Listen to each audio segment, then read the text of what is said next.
Bismillahirrahmanirrahim. Assalamu alaikum. Students, today we have to discuss the Ode to a Nightingale, a poem written by John Keats. John Keats is a romantic poet.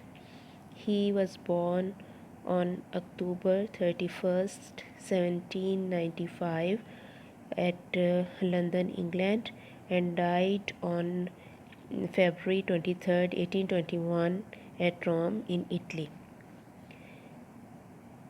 English romantic lyric poet who devoted his short life to the perfection of his poetry marked by vivid imagery.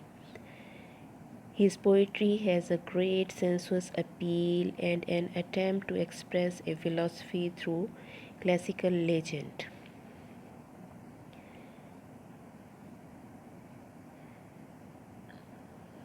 When we take a look of his life, we see that his life is not a bed of roses because he suffered a lot in his very short span of life. His parents died when he was very young. His younger brother Tom, died of tuberculosis before his eyes. He himself was suffering from tuberculosis and also suffered the pains of the disease a lot. Then he fell in love with Fanny Brown, but she also left him, and it was his one-sided love only with her. She left him because of his illness and as well as for his poverty. We can see the references to these miseries and the tragedies of his life in most of his poems. Similarly, in Ode to a Nightingale, there are also the references to these miseries. Now we have to see that what is an ode and what is the characteristics of an ode. An ode is a short lyric poem that praises an individual, an idea, or an event. In ancient Greece, odes were originally accompanied by music. So, Greek word Adian, which means to sing or to chant. Odes are often ceremonial and formal in tone. So, as we have seen that ode is a mostly written in praise of someone.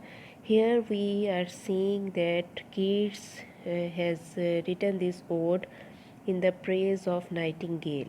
So he is showering his praises and his admiration and his love for the bird Nightingale, and seems that as he is sitting in front of the Nightingale and praising him wholeheartedly. So let us start the text of the poem and then we will see the explanation stanza by stanza, line by line. My heart aches and a drowsy numbness pains my sense as though of hemlock I had drunk. Aches means pain, drowsy means sleepy, numbness means feelingless when one cannot feel anything.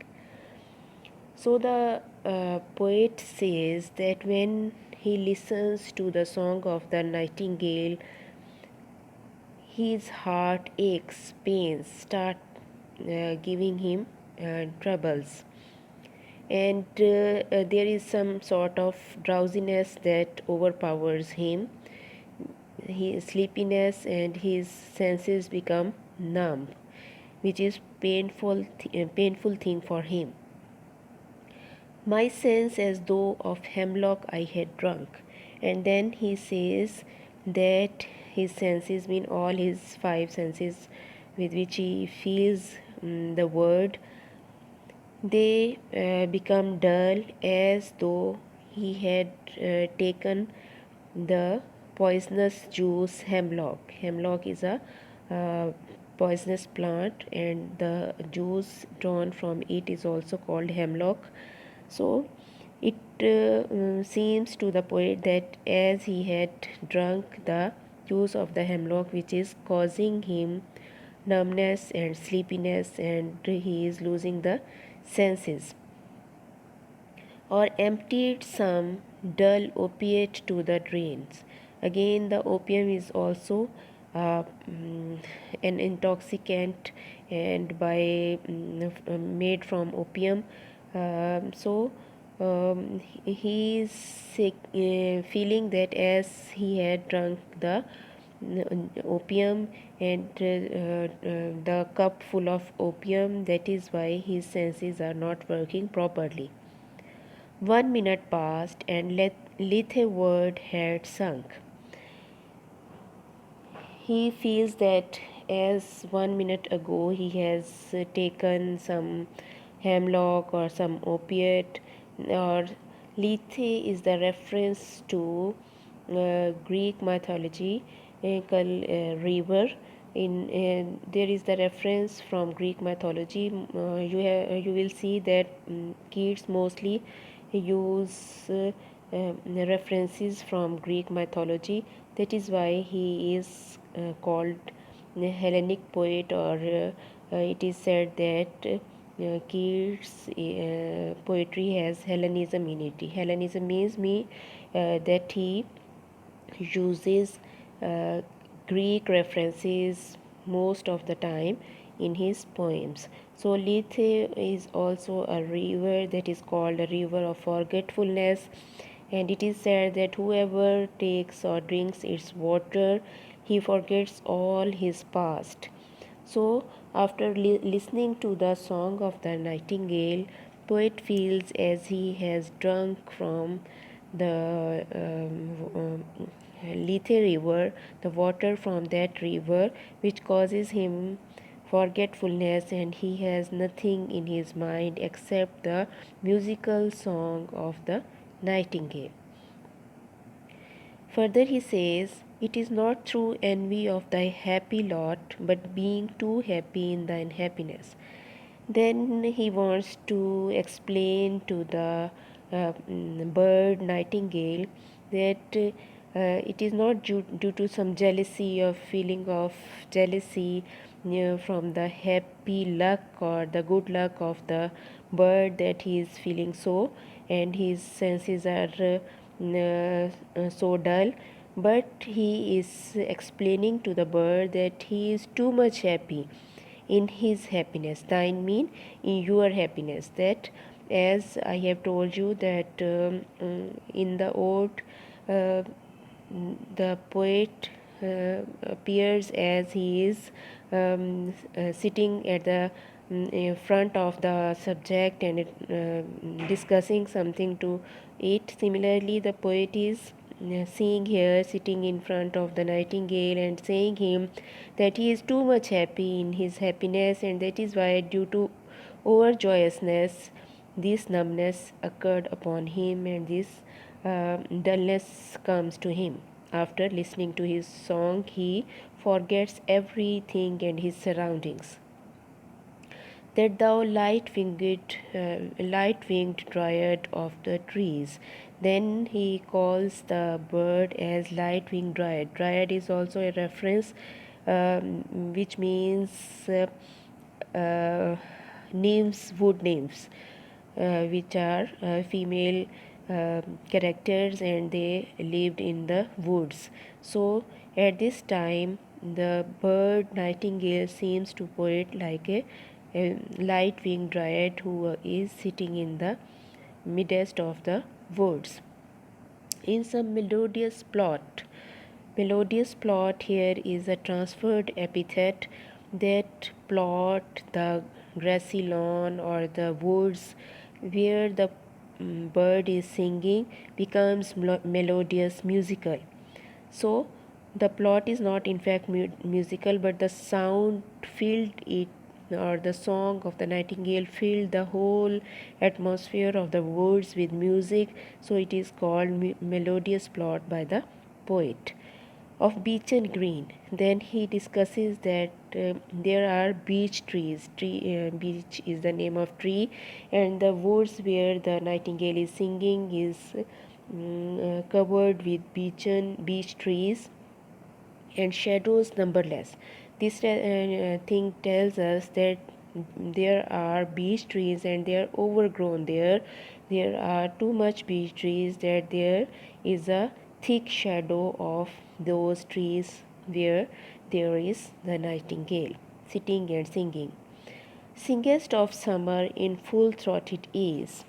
Then the poet is again admiring the song and the joyous song of the nightingale and saying that as you are welcoming the summer, because poet belongs to a cold country, and when the summer arrives or at the onset of summer, human beings as well as the birds or all the living creatures welcome the summer very warmly.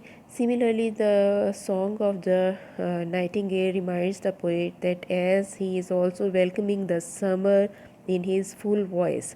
Full throated is mean with full voice, loud voice, happy voice, he is welcoming the onset of summer. So he is saying that you are sitting among the beech trees and enjoying the onset of summer and welcoming it with your full loud voice. Let us move to the second stanza. Oh, for a draught of vintage, cooled a long age in the deep delved earth. Oh, oh refers to the wish, the desire, the longing of the poet. For what? For a draught of vintage, for a sip of wine. Vintage is a type of sweet wine that has been cooled long. Now, by saying that in deep delved earth and it would be cooled a long age in the deep delved earth means buried in the earth for the long time. It refers to the purity of the wine and the true wine for which the poet is desiring for, that he wishes to have a sip of that wine which is pure and intoxicating. Tasting of flora and the country green, dance and Provencal song and sunburnt mirth. Then he wishes for the wine which is made of flowers and the countryside shrubs and bushes which can make the wine pure and true. And then with the reference of that wine, he also remembers the Provence southern region in France, which is famous for its wines as well as for its dance and its music and its merrymaking. So he remembers all this. Sunburnt mirth means the peasants when they are harvesting their crops, they enjoy the season of summer and they also dance and make merry. So he is wishing for that area. The wine of that area means southeastern France, which is famous for its purity and its intoxication. And then he refers to he desires to have a wine, not a few sips of wine, but what he says next, oh for a beaker full of the warm south. Then he wishes, oh again refers to his wish, beaker which is full. Full beaker is his desire, to have a full beaker of that warm southern wine, full of the true, the blushful hippocrene. And then he wishes for the wine which is blushful mean red in color, shining in color, and these all references show us that he wishes for a pure and more intoxicating wine. Hippocrene is again the reference to Greek mythology. It is a fountain of the muses in mythology. He says that as the water of Hippocrene is intoxicating, and by taking that water one forgets the worries of life. Similarly, he wishes for that type of wine which helps him to forget his worries and pains for the time being. With beaded bubbles winking at the brim. Then again, he here we have to see another thing, that he is arousing our senses of seeing as well as our senses of touch. That when he says that blushful means it appeals to our sense of seeing, that shining colorful wine. Again, he is saying beaded bubbles winking at the brim. So it seems that as we are seeing that there is a cup full of wine and bubbles are seen there on the brim of the wine, because it is pure wine and its bubbles are can be seen upon the brim of the cup like beads. The Keats is also called as a sensuous poet because he arouses our senses. His poetry appeals to our senses, and one can feel as he is seeing or he is touching or he is smelling something after reading the poem. So now we are feeling as a cup of wine is here in front of us, and there are bubbles like beads in the brim of the cup, and we can see the cup in front of us. Again he says and purple stained mouth, and whoever takes that wine, his mouth become stained purple after taking that wine. Again he is arousing our sense of seeing, that we can see the color purple with our eyes. So it is the quality of his poetry that he appeals to our senses through his poem. So all these references that it is true, blushful Hippocrene and beaded bubbles and purple stained mouth refers to the purity of the wine for which he is desiring. And why he is desiring for the wine? To join the nightingale in his happy word, and to forget the troubles of the real life, that I might drink. In the end, he concludes that why he wishes for this wine, because he wants to drink such kind of wine and leave the world unseen, and leave this human world, and move away from this human world, vanish away from this human world to the world of Nightingale, and with thee fade away into the forest dim. And in this last line, he describes his purpose of taking the wine: to fade away, to move away, to vanish away into the forest where the nightingale is sitting. And why he is saying dim? Because of overgrowing trees, the light of sun and moon is not reaching to him. That is why there is the dull light in the forest. So in this stanza, we see that he is desiring for a pure wine, for true wine, which turned his mouth purple, and then he leaves the world of human beings and joins the beautiful and musical word of the nightingale, of the bird. Now, what he further says to the nightingale: fade far away, dissolve and quite forget. It is his utmost wish, it is inner desire to fade away, to vanish away, to move away, to leave this place of miseries and quite forget.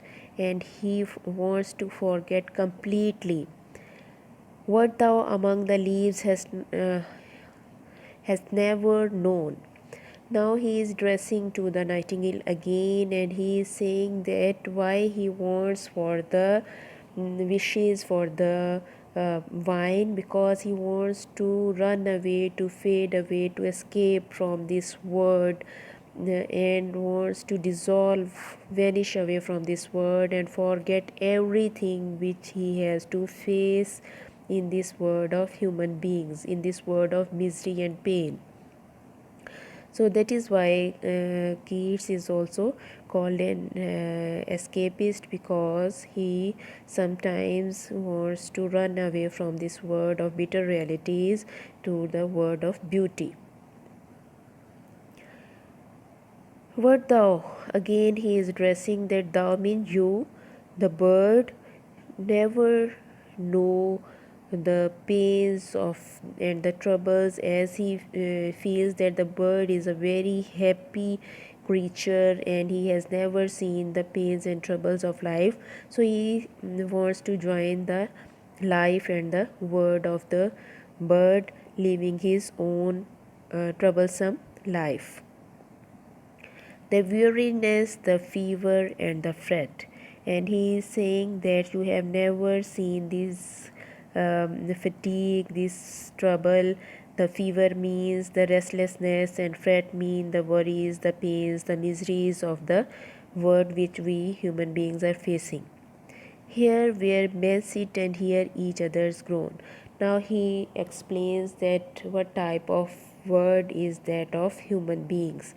He is saying that here in this human world, we men, human beings, sit in the company of each other, and whenever we sit together, we groan and moan and complain over the pains and troubles and miseries and problems of life.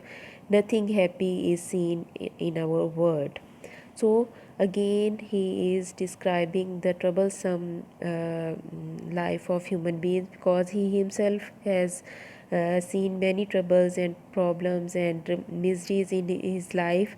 That is why he is saying that human life is full of miseries and all the human beings suffers a lot in their life.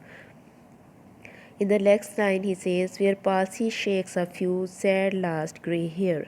And when the people become old and their hair turn grey, and they suffer from various diseases, they are attacked by palsy. Palsy means the जिसको हम उर्दू में फॉलिज कहते हैं, means the limbs are workless and when paralyzed. So here he is saying then the people when become old, they suffer from various diseases like paralyze, and their limbs are not able to work properly, and they become very weak and unable to move. So this is also a painful thing for him to see in this world of human beings. Again he says, where youth grows pale and spectre thin and dies. It is the reference to the death of his young brother, because he passed away before his very eyes. So he is saying that in this world, where refers to this world of human beings. In this world of human beings, the youth suffer from various diseases. Their faces, young people are pale due to diseases, and then they become ghostly thin, like a skeleton, and at last they die due to these diseases. Where refers to this world of human beings, where but to think is to be full of sorrow. He says that those people who are thoughtful and who thinks a lot about their life is nothing but a series of sorrows. As he himself is a very sensitive person, so for the sensitive people, this life is nothing but the sorrows and the series of sorrows and sufferings and leaden eye despair. And he is saying that the eyes become like lead is dull and not properly black. So leaden eyed despair here, despair means hopelessness. So despair is here personified with leaden eyes, because despair have no eyes. But when a human quality is given to some non-human thing, it is called personification. So leaden eye despair is a personification here, and he says that eyes becomes lusterless and hopeless, and the people pass away with miseries and sorrows and diseases from this world. Fair beauty cannot keep her lustrous eyes. Here again, he gives us a very bitter truth, bitter reality, that beauty cannot stay long in this world. Beauty has to die away, beauty have to pass away. He is the worshipper of beauty. The poet Keats is a worshipper of beauty, but he also knows the fact that beauty is not everlasting. It has to pass away, it has to end, meet its end. So he says that beauty cannot live forever, and it has to pass away. It not keep her lustrous eyes forever, shining eyes forever. So here is also beauty personified with lustrous eyes, shining eyes, glossy gleaming eyes. Or new love bind at them beyond tomorrow. And similarly, about love, his idea is that love is not everlasting, love is short living, as he himself faces the experience of love with Fanny Brown, and she left him when he fall ill. And this experience make him clear that love is also short living, and it cannot live beyond tomorrow, it cannot live forever. So in this stanza, the poet is very sad and sorrowful about the human world, which is full of troubles and worries. Therefore he is saying to the nightingale that he wants to run away from this world of troubles and want to join the world of nightingale, which is full of joy and happiness. Then in the fourth stanza, he says, "Away, away, for I will fly to thee, not charioted by Bacchus and his parts, but on the viewless wings of poesy." In the previous stanza, he is referring to wine and desiring for wine to forget his worries and to join the word of Nightingale. But away, away shows that here he is rejecting to drink wine, to take wine. So one thing is that away, away means he wants to reject the idea of taking wine. The other thing is that he is saying to the nightingale that away, away, don't stay in this world of human beings, it is full of miseries. Go to some other place which is full of joys, otherwise you may become the prey to these miseries of the human world. So here we can take the meaning that away, away, he is rejecting idea of taking wines. For I will fly to thee means he wants to join the nightingale. Thee mean the nightingale, the bird, in his happy life. But now he rejected the idea of taking the wines, because he is saying not charioted by Bacchus and his part. Carotid, it is read as caryatid or chariotid. So chariot is a type of cart, or you can say a buggy, or a car which is drawn by horses. But here it is drawn by Bacchus and his parts. Bacchus is the god of wine, and his parts mean his companions. So now he is leaving, he is rejecting the idea of going to the word or joining the word of Nightingale by sitting on the carriage of Bacchus, who is the god of wine, and his companions mean by taking wine he is not ready to go to the word of Nightingale, but he is now desiring to go to the word of Nightingale on sitting on the viewless wings of poesy by the poetic inspiration. Poesy means poetry. Now he wishes to join the word of the bird, the beautiful, the enjoyable musical word of the nightingale by riding on the poetical inspiration mean by his imagination, poetic imagination. He wants to join the word of the nightingale instead of taking wines. Though the dull brain perplexes and retards, at the same time, he is accepting the thing that his brain is not properly working at the time, and it hinders in his poetical imagination, and it hinders in the writing verses. Because as I have told you before, that the poet he himself was the prey to tuberculosis, and he was suffering from tuberculosis, and he was very ill at that time in 1819 when he wrote this poem.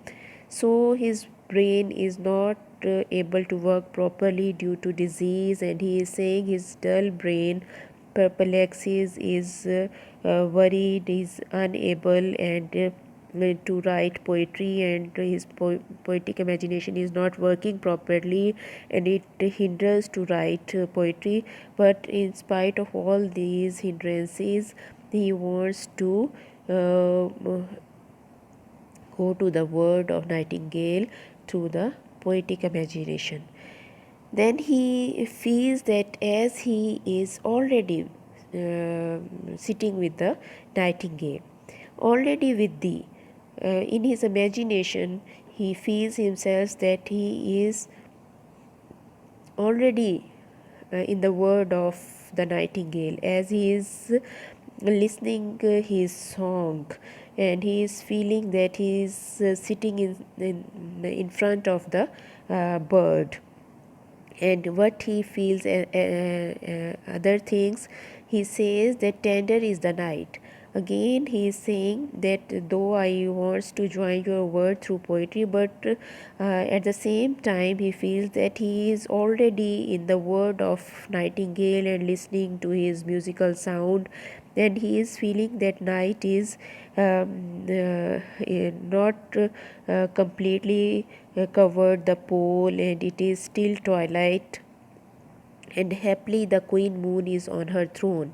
And happily mean happily refers to by chance, by chance the perhaps the moon is also shining upon the throne. Here refers to sky. Queen moon is shining upon the sky. Why he feels so? Because he thinks that the moon shines upon the sky, but due to the thickness of the trees, the gleams of the moon are hindered by the trees, and the very few rays of the moonlight are coming to the uh, ground or to the woods where the poet is sitting with the nightingale, clustered around by all her starry face. Now, in his imagination, he is feeling that he is sitting with the nightingale in the jungle, The jungle is thickly overgrown with beech trees due to the thick foliage of the trees. The light of the moon and the starry phase mean fairies like stars which are surrounding the moon. The light of moon and stars is not properly reaching to them, the nightingale and the poet, because of the thick leaves or the thick shadow of the leaves, the trees. But here there is no light. He is saying, though the moon is shining, stars are shining upon the sky, but there is no light where the nightingale and the poet is sitting in the woods. Save here, except.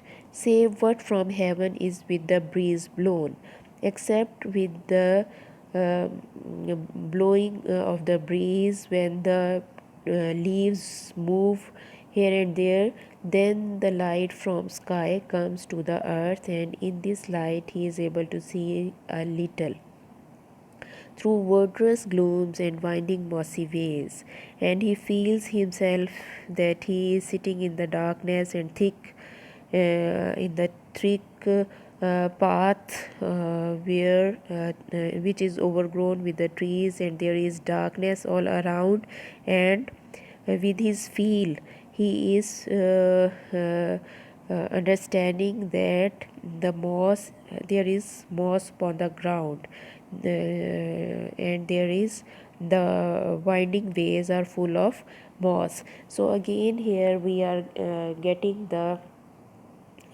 reference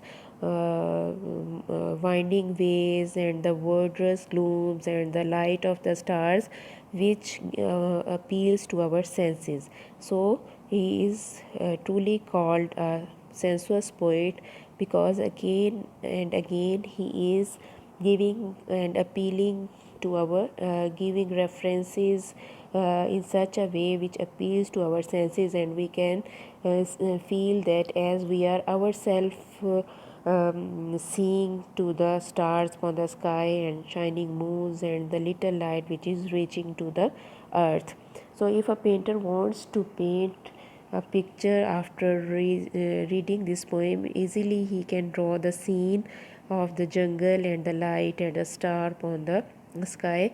So that is why it is called he is called a sensuous poet, because one can imagine himself as oneself is sitting with the bird, and he is enjoying the company, and he is enjoying the sun light of the moon and the stars. So in this way he feels himself that he is sitting in the company of nightingale. He reaches to nightingale's word and enjoying the musical song of the nightingale, forgetting his worries and miseries for the time being. So the poem has 8 stanzas. Now we have read the 4. It is enough for today. We will read the next 4 stanzas in next lecture, inshallah. Okay, Allah Hafiz, till then.